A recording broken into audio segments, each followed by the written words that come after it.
Hi hello friends welcome back. இன்றைக்கி நம்ம பழக்கேசரி எப்படி செய்யலாம் தான் பார்க்க போகிறோம். இந்த பழக்கேசரியை ரொம்பவே டேஸ்ட்டாக இன்றைக்கி நம்ம வந்து பண்ண போகிறோம். இந்த பழக்கேசரி செய்கிறதுக்கு வந்து ஃபஸ்ட்டு வந்து ஒரு கடாயில் வந்து 2 டீஸ்பூன் வந்து நெய் வந்து சேர்த்துக்கிட்டேன். நெய் வந்து சூடாக ஆரம்பிக்கணும். நெய் சூடாக ஆரம்பிச்சக்கப்புறமா ரவை வந்து ஒரு கப் வந்து சேர்த்துக்கிட்டேன். வெயிட்டில் பார்த்துக்கிட்டிங்கன்னா உங்களுக்கு வந்து கிட்டத்தட்ட 220 கிராம் வந்து ரவை இருக்கும்.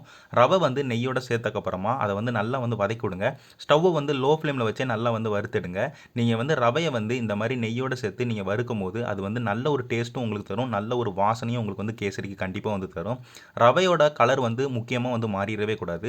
ஓரளவுக்கு நம்மளுக்கு வந்து வெள்ளை கலரில் தான் இருக்கணும். நீங்கள் வறுக்கும் போது அதோட கலர் வந்து மாறிடுச்சுன்னா உங்களுக்கு டேஸ்ட்டே மொத்தமாக வந்து மாற்றி விட்டுரும். முடிஞ்ச அளவுக்கு கலர் மாறாமல் பார்த்துக்கோங்க. ஸ்டவ்வை வந்து லோ ஃப்ளேமில் வச்சு ஒரு 2 நிமிஷத்துக்கு நீங்கள் நல்லா வந்து வறுத்தெடுத்தாலே போதும். ரவை வந்து நல்லா வறுபட்டு நல்லா வந்து வாசனை வந்து உங்களுக்கு கொடுக்க ஆரம்பிச்சிடும். அந்த மாதிரி வாசனை நல்லா வர ஆரம்பிச்சக்கப்புறமா அந்த ரவையை வந்து நீங்கள் வந்து ஒரு பவுலுக்கோ இல்லை ஒரு பிளேட்டுக்கோ வந்து மாற்றி வச்சுக்கோங்க. அதுக்கப்புறமா நம்ம அதே கடாயில் வந்து கூட ஒரு 2 டீஸ்பூன் வந்து நெய் வந்து சேர்த்துக்கலாம். நெய் சேர்த்தக்கப்புறமா நம்ம வந்து அண்டிப்பருப்பு, கிறிஸ்மஸ் பழம் 2த்தையுமே வந்து நல்லா வந்து வறுத்து எடுத்துக்கலாம். முதல்ல வந்து அண்டிப்பருப்பு வந்து ஒரு 15 அண்டிப்பருப்பு வந்து சேர்த்துக்கிறேன். அண்டிப்பருப்பு சேர்த்தக்கப்புறமா ஸ்டவ்வை வந்து மீடியம் ஃப்ளேமில் வச்சு நல்லா வந்து அண்டிப்பருப்பு வந்து நெய்யோட வதக்கி விடுங்க. அண்டிப்பருப்பு வந்து ஓரளவுக்கு லைட்டாக ப்ரௌன் கலருக்கு மாறினக்கப்புறமா நம்ம கிறிஸ்மஸ் பழம் வந்து ஒரு 15 கிறிஸ்மஸ் பழம் வந்து சேர்த்துக்கலாம். கிறிஸ்மஸ் பழம் சேர்த்து கிறிஸ்மஸ் பழமும் நல்ல ஒரு பொன்னிறத்துக்கு மாறி ஓரளவுக்கு நல்லா பலூன் மாதிரி உப்புனக்கப்புறமா இது 2த்தையுமே வந்து நம்ம ஒரு பவுலுக்கோ இல்லை ஒரு பிளேட்டுக்கோ வந்து மாற்றி வச்சுக்கலாம். 2த்தையுமே ஒன்றா சேர்த்து வதக்காதீங்க. நான் சொன்ன மாதிரியே தனித்தனியாக சேர்த்து வதக்கிக்கோங்க. ஏன்னா கிறிஸ்மஸ் பழம் வதங்கிறதுக்கு ரொம்ப நேரம் ஆகாது, டக்குன்னு வந்து வதங்கிடும். ஆனால் அண்டிப்பருப்பு அந்த நேரத்தில் வந்து நம்மளுக்கு வந்து வதங்கியிருக்காது. அதனால் தனித்தனியாக சேர்த்து இந்த மாதிரி நல்லா வந்து வதக்கி எடுத்துக்கோங்க. வதக்கி எடுத்தக்கப்புறமா இது 2த்தையும் ஒரு பவுலுக்கோ பிளேட்டுக்கோ மாற்றி வச்சுட்டு மீதி நெய் வந்து கண்டிப்பாக கடாயில் இருக்கட்டும். அது வந்து இருக்கும். நம்ம அது கூடவே நம்ம வந்து தண்ணி வந்து சேர்த்துக்கலாம். தண்ணி வந்து இப்போ நம்ம சேர்க்குறது எதுக்குன்னா கேசரியை வந்து வேக வைக்கிறதுக்கு, அதாவது ரவையை வேக வைக்கிறதுக்கு. நான் வந்து 5 கப்பு வந்து தண்ணி வந்து சேர்த்துக்கிட்டேன். 1 கப்பு ரவைக்கு வந்து நான் 5 கப்பு தண்ணி வந்து சேர்த்துக்கிட்டேன். தண்ணியோட அளவு பார்த்துக்கிட்டிங்கன்னா நீங்கள் வந்து 3, 3.5 கப்பில் இருந்தே நீங்கள் வந்து சேர்க்க ஆரம்பிக்கலாம். நான் வந்து 5 கப்பு சேர்த்துருக்கேன். அது எதுக்காண்டி நான் சொல்கிறேன், இப்போ வந்து தண்ணி வந்து லைட்டாக சூடாக ஆரம்பிச்சக்கப்புறமா நம்ம முதல்லையே நெய்யில் வந்து வறுத்து வச்ச ரவையை வந்து சேர்த்துக்கலாம். ரவையை வந்து கடாயில் வந்து சேர்த்தக்கப்புறமா அதை வந்து தண்ணியோட நல்லா வந்து கிண்டி விட்டுக்கிட்டே இருங்க. ரவை வந்து தண்ணி எல்லாத்தையும் குடித்து நல்லா வந்து வேக ஆரம்பிக்கும். நம்ம சேர்த்துருக்க அளவு ரவையை விட 2 மடங்கு அதிகமாக ரவை வந்து மாறிடும். அது உங்கள் எல்லாருக்குமே தெரியும். ரவை வந்து தண்ணி குடிக்க குடிக்க அதோட அளவு வந்து கூடிக்கிட்டே இருக்கும். அது வந்து ஒரு 5 நிமிஷத்துலேருந்து ஒரு 6 நிமிஷத்துக்கு நீங்கள் கிண்டி விட ரவை எல்லா தண்ணியும் நல்லா குடிச்சு நல்லா வந்து ரவை வந்து வெந்துடும். ஓரளவுக்கு நல்லா இருக்கிற வரைக்கும் நம்ம வந்து கிண்டி விட்டுக்கிட்டே இருக்கணும். தண்ணியாக இருக்கும் போது நம்ம வந்து சீனி சேர்க்கக்கூடாது.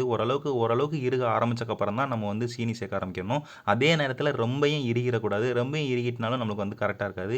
இந்த மாதிரி கன்சிஸ்டன்சியில் ஓரளவுக்கு இந்த மாதிரி லைட்டாக ஃப்ளோட்டிங் கன்சிஸ்டன்சியில் இருக்கும் போது நீங்கள் வந்து சீனி சேர்த்துக்கிட்டிங்கன்னா உங்களுக்கு வந்து கரெக்டாக இருக்கும். சீனி வந்து நான் வந்து 250 கிராம் சீனி வந்து சேர்த்துக்கிறேன். கிட்டத்தட்ட ஒரு கப்புக்கும் கொஞ்சம் கூட வந்து சீனி வந்து இருக்கும். 1.5 கப்பு வந்துடாது, 1 1/4 கப்பு கிட்ட இருக்கும் உங்களுக்கு 250 கிராம்னா. இந்த சீனி சேர்த்து நல்லா வந்து கிண்டி விட ஆரம்பிங்க.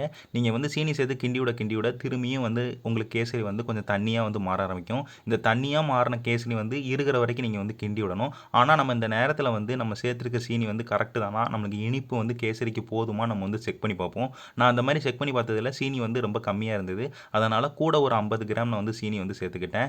அப்போனா கிட்டத்தட்ட நான் ஒரு 300 கிராம் வந்து நான் சீனி சேர்த்துருக்கேன். இந்த 300 கிராம் சீனி சேர்த்து திரும்ப நல்லா இருக்கிற வரைக்கும் நம்ம வந்து கிண்டி விடணும். 300 கிராம் சீனி வந்து போதுமா அப்படின்னு நீங்கள் கேட்டிங்க அப்படின்னா வந்து கண்டிப்பாக வந்து நம்ம போதாதுன்னு தான் நான் சொல்லுவேன். ஏன்னா நான் வந்து ரொம்ப வந்து இனிப்பு நான் இதுக்கு வந்து நான் சேர்க்கலை. சில பேர் வந்து நல்ல இனிப்பு வந்து சேர்ப்பேன், நல்ல இனிப்பாக நான் வந்து கேசரி வந்து சாப்பிடுவேன்னா நீங்கள் வந்து கிட்டத்தட்ட ஒரு 350 கிராம் சீனி சேர்க்குற மாதிரி தான் இருக்கும். நான் வந்து 300 கிராம் எதுக்காண்டி நான் அப்போனா சேர்த்தேன் அப்படின்னு பார்த்தீங்கன்னா, நம்ம செய்கிறது வந்து ஒரு பழக்கேசரி. அதில் வந்து இனிப்பு வந்து ரொம்ப வந்துருச்சுன்னா பழத்தோட டேஸ்ட் வந்து ரொம்ப வந்து நம்மளுக்கு தெரியாது.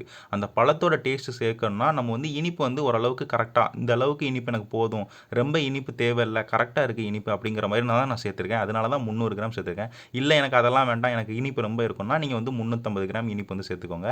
நான் இனிப்பு சேர்த்து நல்லா வந்து கிண்டி விட்டு ஓரளவுக்கு இருக ஆரம்பிச்சக்கப்புறமா பழங்கள் எல்லாமே நான் சேர்க்க ஆரம்பிச்சிட்டேன்.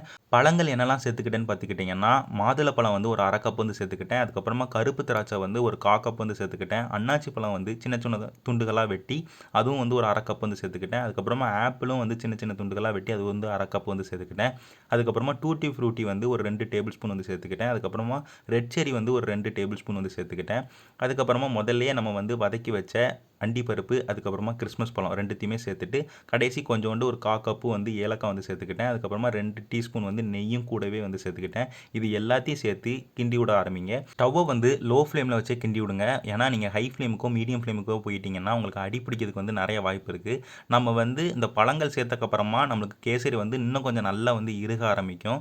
அதனால் நீங்கள் வந்து பார்த்து லோ ஃப்ளேமில் வச்சே கிண்டி விட்டுக்கிட்டே இருங்க. நீங்கள் இதில் இருந்து கொஞ்சம் கொஞ்சமாக நெய் சேர்த்து கிண்டி விட்டுக்கிட்டே நீங்கள் ரவை கன்சிஸ்டன்சியை வந்து கொண்டு வரணும். இப்போ வந்து நான் 2 டீஸ்பூன் வந்து நெய் வந்து சேர்த்துக்கிறேன். நெய் சேர்த்து லோ ஃப்ளேமில் வச்சே கிண்டி விட போகிறேன். நம்ம நெய் வந்து 2 டீஸ்பூனாக நம்ம சேர்க்க போகிறோம். எது வரைக்கும் சேர்க்க போகிறோம்னா நம்மளுக்கு ரவையோட கன்சிஸ்டன்சி வர வரைக்கும். ரவையோட கன்சிஸ்டன்சி என்னென்னா அது வந்து ஓரளவுக்கு கரண்டியில் எதுலேயுமே ஒட்டாமல் கடாயில் ஒட்டாமல் அது வந்து தனியாக பிரிஞ்சு வர மாதிரி வரதான் நம்மளுக்கு ரவையோட கன்சிஸ்டன்சி. அது உங்களுக்கு கண்டிப்பாக தெரியும். அது வர வரைக்கும் நான் 2 டீஸ்பூனாக சேர்த்து நான் கிண்டி விட்டுக்கிட்டே இருக்க போகிறேன். அதுக்கப்புறமா நான் சேர்த்துருக்க பழங்கள் மட்டும்தான் சேர்க்கணுமா அப்படின்னு கேட்டால் அப்படிலாம் இல்லை. நீங்கள் இது கூடவே அதிகமான பழங்களும் சேர்க்கலாம். இதுக்கு பதிலாக வேறு பழங்கள் சேர்க்கனாலும் நீங்கள் சேர்க்கலாம். நீங்கள் என்ன பழங்கள்லாம் அப்படி சேர்க்கலாம்னு பார்த்துக்கிட்டிங்கன்னா நீங்கள் வந்து பலாப்பழம் இருந்தால் அதையும் நீங்கள் சின்ன சின்ன துண்டுகளாக வெட்டி நீங்கள் வந்து சேர்த்துக்கலாம். வேறு என்ன பழங்கள் சேர்க்கலாம் அப்படின்னு பார்த்துக்கிட்டிங்கன்னா நீங்கள் வந்து வாழைப்பழம் கூட சின்ன சின்ன துண்டுகளாக வெட்டி வந்து நீங்கள் சேர்த்துக்கலாம். ஆனால் சேர்க்கக்கூடாத பழங்கள் இருக்குது சில பழங்கள், அதெல்லாம் நீங்கள் வந்து சேர்க்கக்கூடாது. எக்ஸாம்பிளுக்கு சொல்லணும்னா ரொம்ப வந்து புளிப்பாக இருக்கிற பழங்கள் வந்து ரொம்ப வந்து சேர்த்துக்கிடாதீங்க. இனிப்பாக இருக்கிற பழங்கள் முக்கியமாக நீங்கள் வந்து சேருங்க. ஆரஞ்சு பழம்லாம் நீங்கள் வந்து சேர்க்கவே கூடாது. இதில் நீங்கள் வந்து ஓரளவுக்கு இனிப்பாக இருக்கிற பழங்களாக பார்த்து நீங்கள் சேர்த்துக்கிட்டிங்கன்னா உங்களுக்கு வந்து கரெக்டாக இருக்கும். இப்போ வந்து ஓரளவுக்கு எனக்கு வந்து நான் கிண்டி விட நெய் சேர்த்து உங்களுக்கு ரவை கன்சிஸ்டன்சியில் வந்துருச்சு. இந்த மாதிரி கன்சிஸ்டன்சியில் வந்துட்டாலே உங்களுக்கு இந்த பழ கேசரி வந்து ரொம்பவே சூப்பராக ரெடி ஆயிடுச்சுன்னு அர்த்தம். கண்டிப்பாக இந்த ரெசிபி வந்து நீங்கள் ட்ரை பண்ணி பாருங்கள். நான் சொன்ன மாதிரி நீங்கள் ட்ரை பண்ணி பார்த்தீங்கன்னா உங்களுக்கு இந்த பழ கேசரி வந்து ரொம்பவே சூப்பராக வந்து கிடைக்கும். நீங்கள் வந்து இந்த கேசரியோட டெக்ஸ்சர் கொண்டு வரதுக்கு நீங்கள் வந்து நெய் சேர்த்து கொண்டு வந்துட்டாலே போதும். பெரிய விஷயம் எதுவுமே இல்லை. நம்ம எப்போவுமே செய்கிற கேசரி தான் செஞ்சுருக்கோம். கொஞ்சம் இனிப்பு கம்மியாக சேர்த்து செஞ்சுருக்கோம். ஏன்னா நம்மளுக்கு வந்து பழத்தோட டேஸ்ட்டு தெரியணுங்கிறதுக்காண்டி தான் நம்ம அப்படி செஞ்சுருக்கோம். கண்டிப்பாக இந்த ரெசிபி வந்து நீங்கள் வீட்டில் ட்ரை பண்ணி பாருங்கள். நான் இதே மாதிரி வேறு நல்ல ரெசிபியோட வந்து பார்க்குறேன். நன்றி.